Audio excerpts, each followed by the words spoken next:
the woman is damned. They shall burn with the wave of the hand.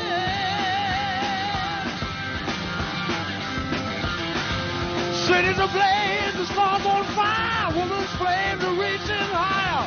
We were fools, we called a liar. He is burned.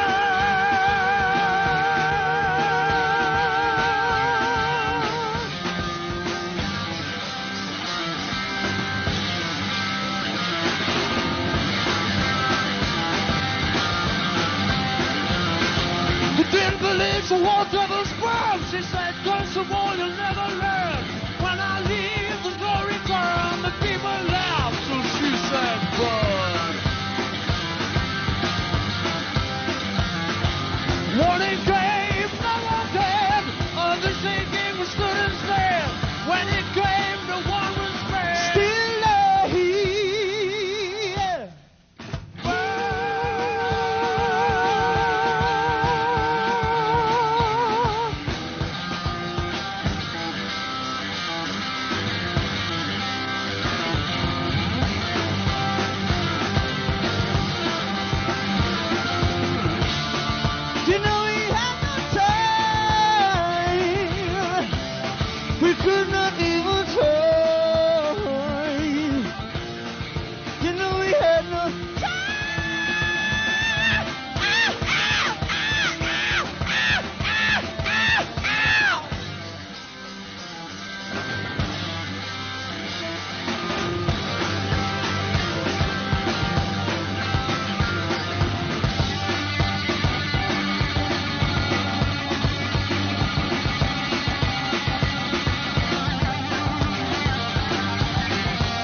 very much.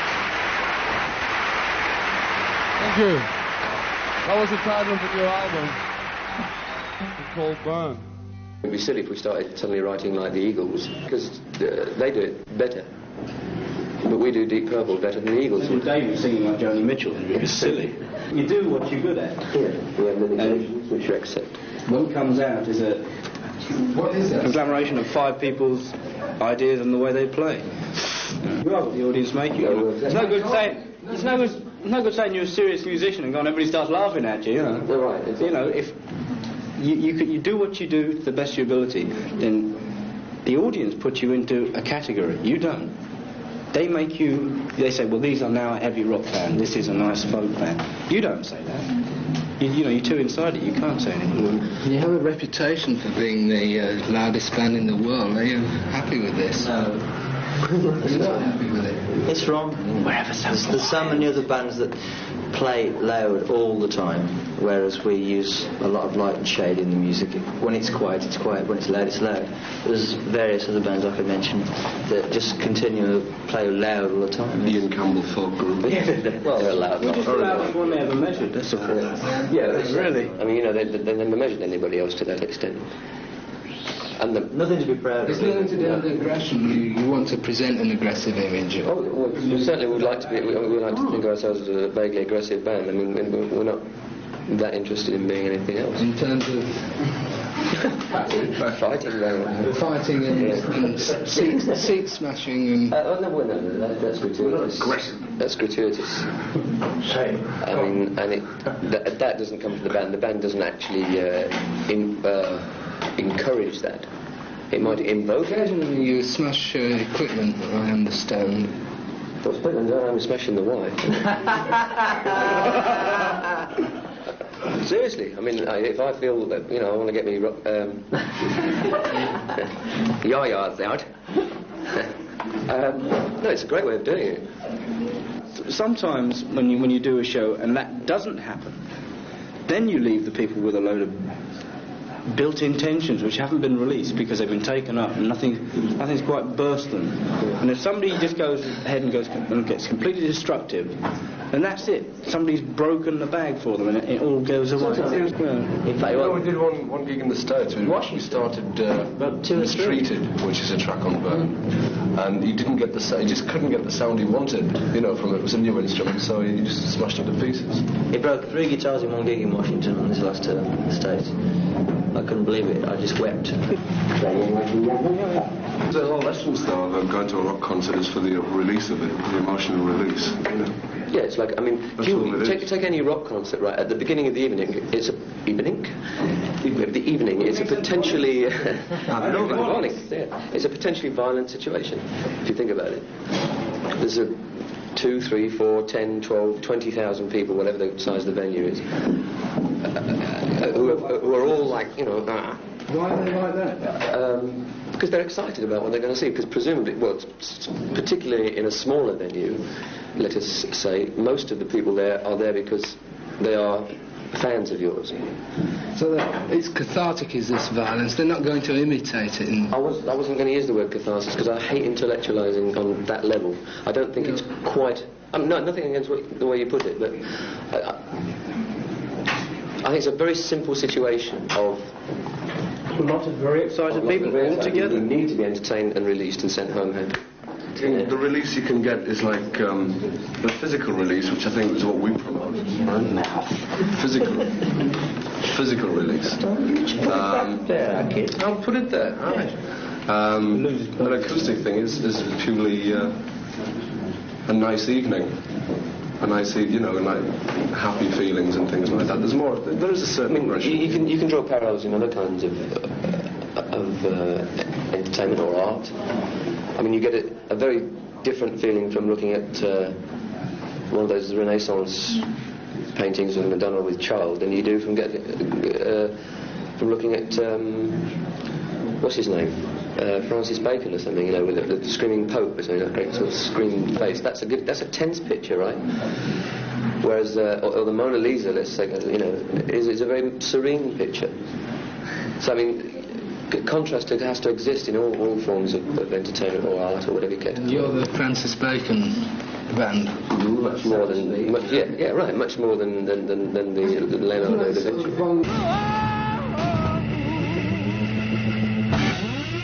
Good night, God bless you all. Will you come in?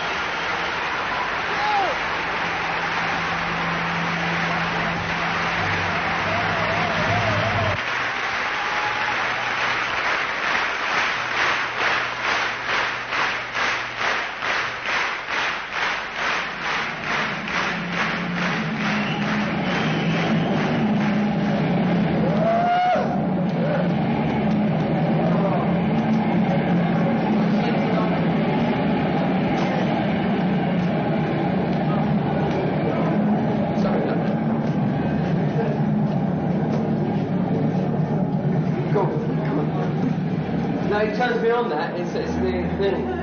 I love it.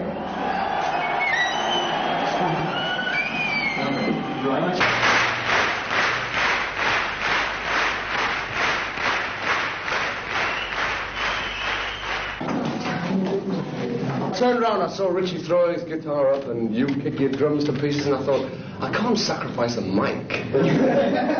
And I thought, I'll kick the monitors off, you know. And I thought, can I afford it? I'll go off. I've got 8 mics on. I threw a ring on the floor and jumped on it. You know. Crushed your grave.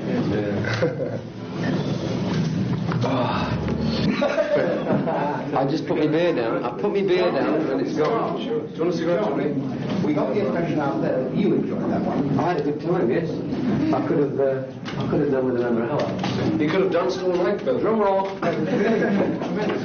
Too busy talking.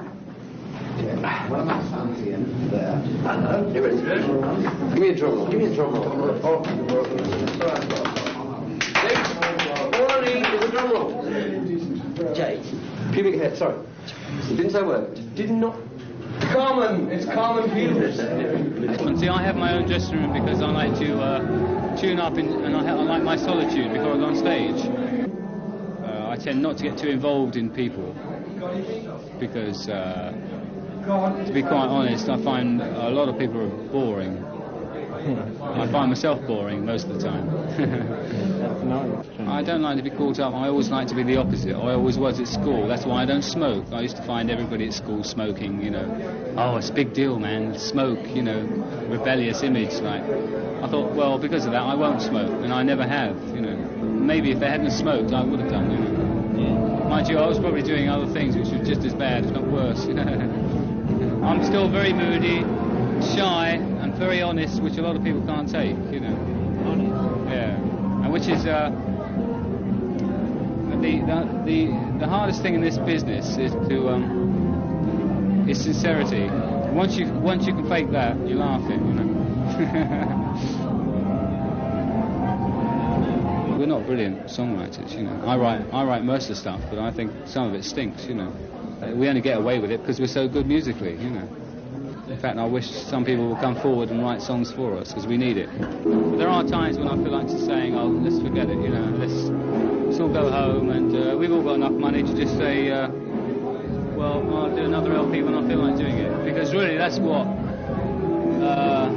every group should do. But every group is pressured by the record company. It's only guarding their own interests. A group only lasts a certain length of time, so they get the most out of them. It doesn't matter whether they fold up in 5 years, as long as they've made about 10 LPs in the meantime. Whereas in actual fact, to get the best out of a group, you've got to give them a year for each LP, I would think, for an actual progression without forcing it. And that really bugs me, actually, going to the studio. Right, we're going to turn out an LP, boys, you know, here we go, blah, blah, blah. I've got to write a song today, you know. It's just ridiculous, you know. Yeah. And I don't know if I've got the guts to do it, but I've often thought, that's it. I'd like to leave, not the band, I just want to get out of the business, play when I feel like playing, and do a record when I feel like recording. It would be fantastic, but you can't have it all your own way, you know.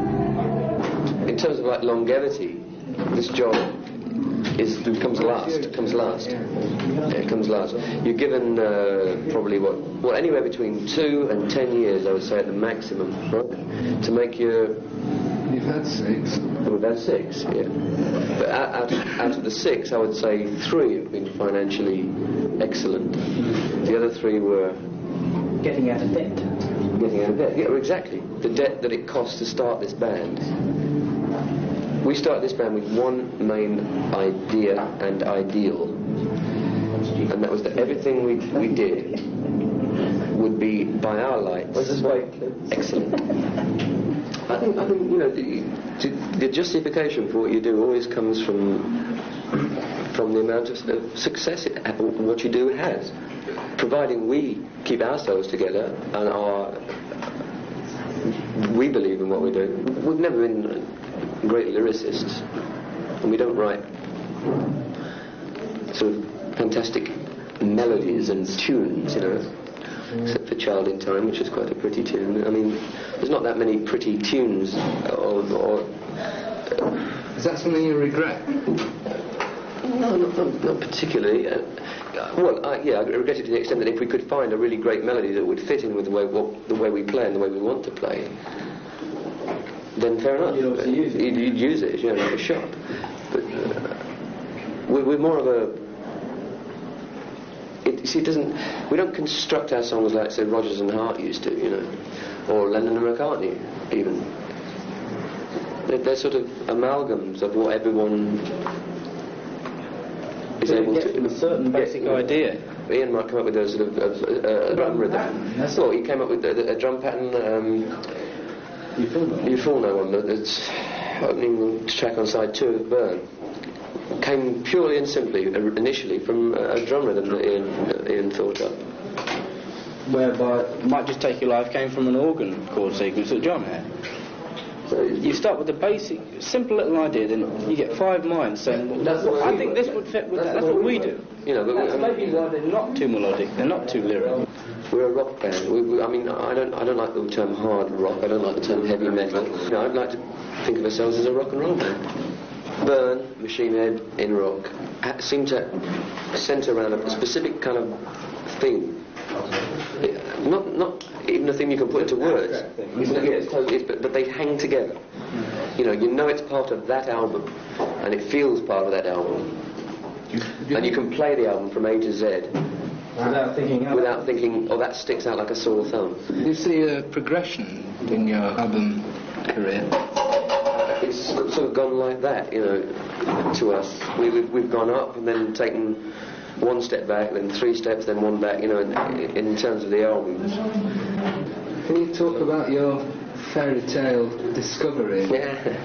Yeah. With the accent on fairy. I've always wanted to get on, you know.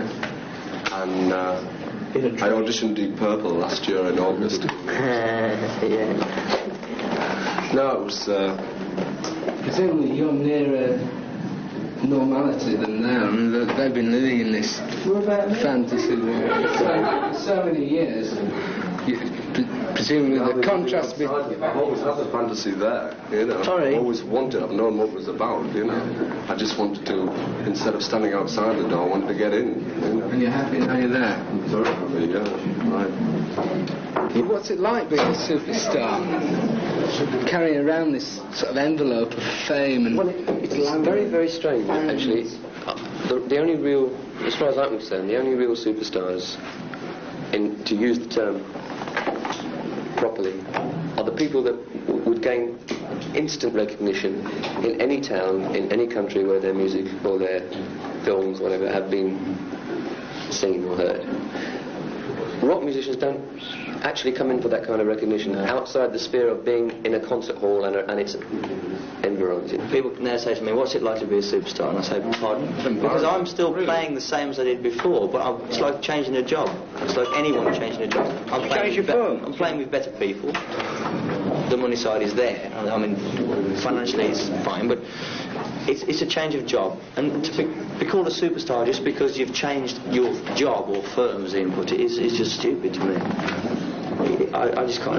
No, it must have altered your lives. You don't eat fish and chips now. You Do it for fancy. Do it for fancy. You might have the wrong idea. If you don't want to eat fish and chips, you can afford not to eat fish and chips. That's all. That's the only all thing. it is choice. We don't walk around with hand mirrors, you know, like sort of admiring ourselves all the time, you know. Like, as Ian puts it, once the job is over for that particular night, you go home or you leave, and once you're out of the surrounding area, honestly, hardly anybody would recognise you unless they happen to be a fan of yours and have pictures of you at home or something. Or your album. I mean, like. Is that failure? No, it's because. I'd rather be recognised musically than as a face. It's an insulated world, rock and roll, you know. I mean, it doesn't actually get to Mrs. Hodgkins at number 43, you know. It gets to her daughter, maybe, or her son. Actually, I'd like to get to Mrs. Hodgkins' daughter. She's all right. Paul McCartney's discovery. Yeah, that's right. Very Hodgkins. Do you see what I'm trying to say? It's very insulated. And if it does happen in the street, if some Joe Boggs comes up to me in the street and asks for my autograph, of course I'm knocked out. I love it. It's great feeling. But you give up such a lot, you know. You give up such a lot when you're doing this. What? Time. That's what you give up. You know, for an hour and a half you get on stage, you're probably spending 2 or 3 days, you know, away from your home life. Your social life gets screwed right up because you're pissing off to different countries every month or so. And that's a huge thing to give up. That freedom to say, I think I'll go to the pictures tonight, because you can't, because, you know, tomorrow you're playing 1,000 miles away, you've got to get a plane. Now, you may say, quite rightly, that you'd give up that freedom for the amount of money involved. Right then, yeah. And that's exactly what I'd say. Which is why I'm doing it.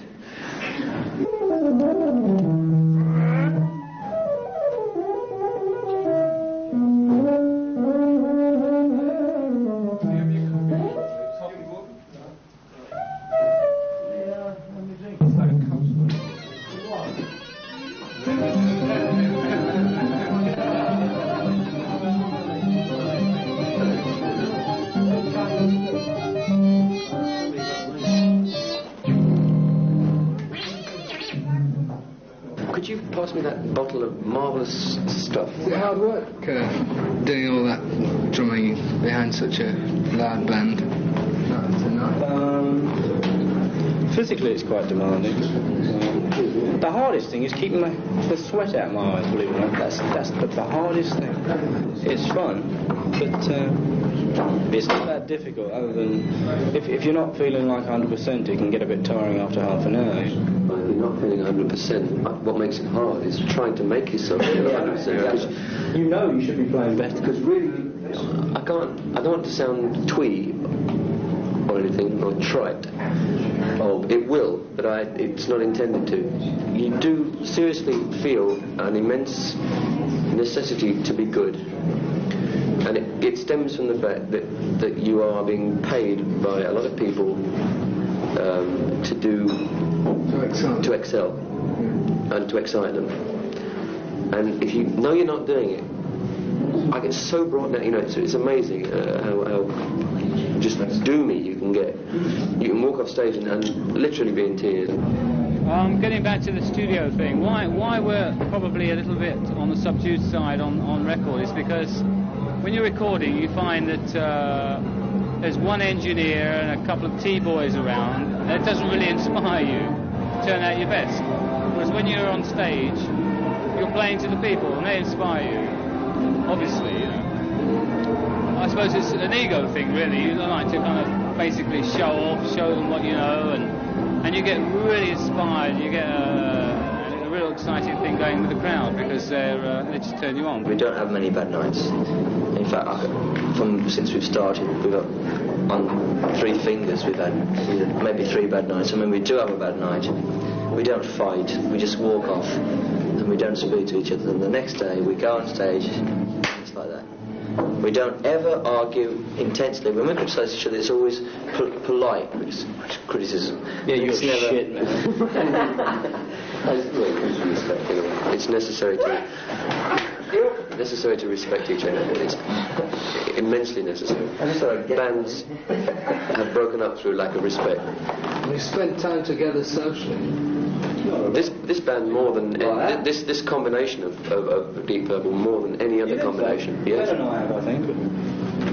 Can't help. I've spent more time with Glenn since he's been the man than I spent with Roger in 2 years.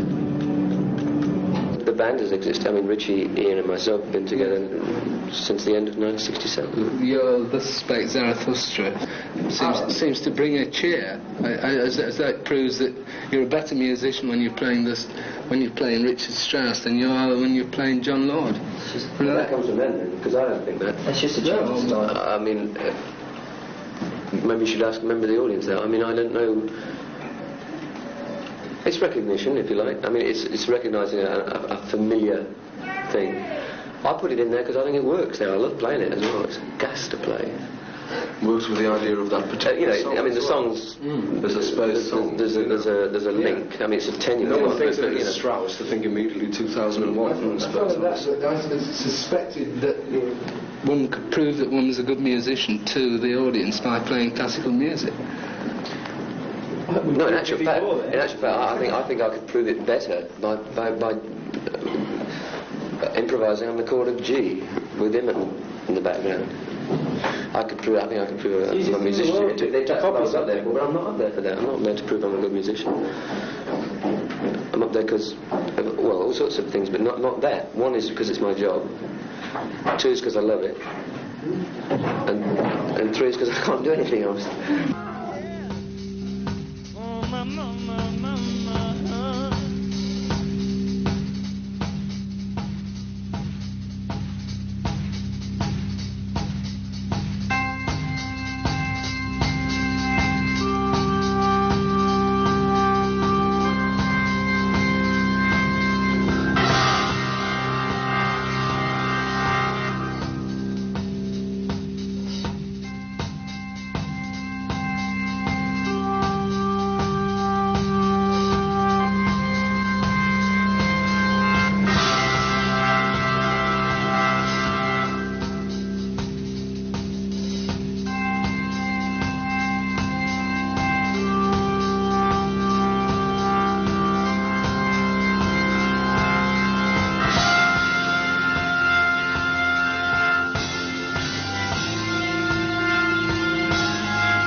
Individually, haven't you?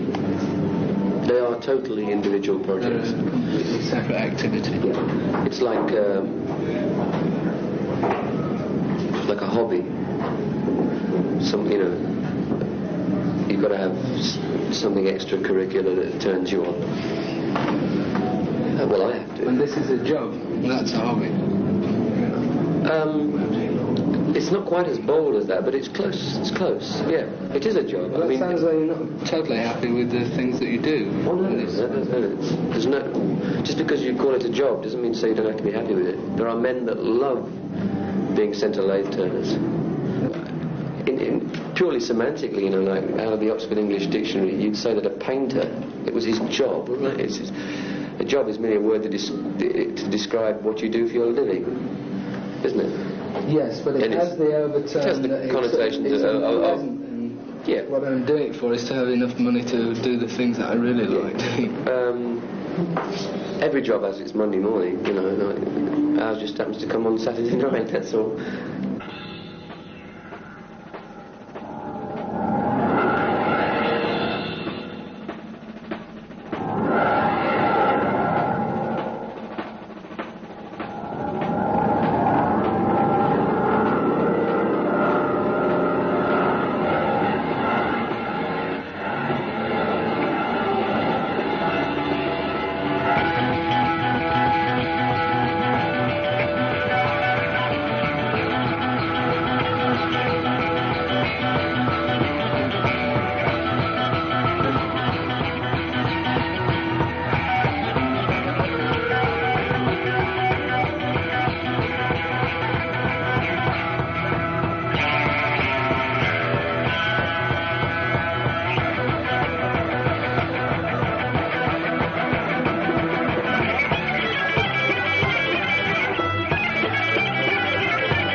Thank you for coming to see us.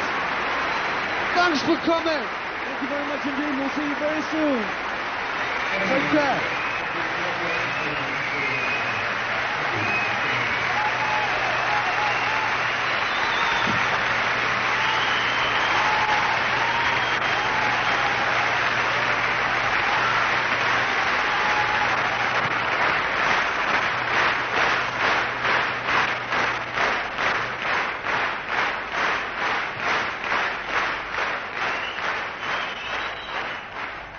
Do you think you've made a contribution to musical history? Not musical history, no. I've made a contribution to social history, probably. One which will be forgotten not long after the band breaks up. But that's modern times, isn't it? I mean, certain people will remember us, you know. Like I said, they say, oh yeah, I remember when I was 15 I used to be a Deep Purple fan, or when I was 21 I used to be a Deep Purple fan, or whatever. It's a history of 10 years which will last 10 years, and that's it.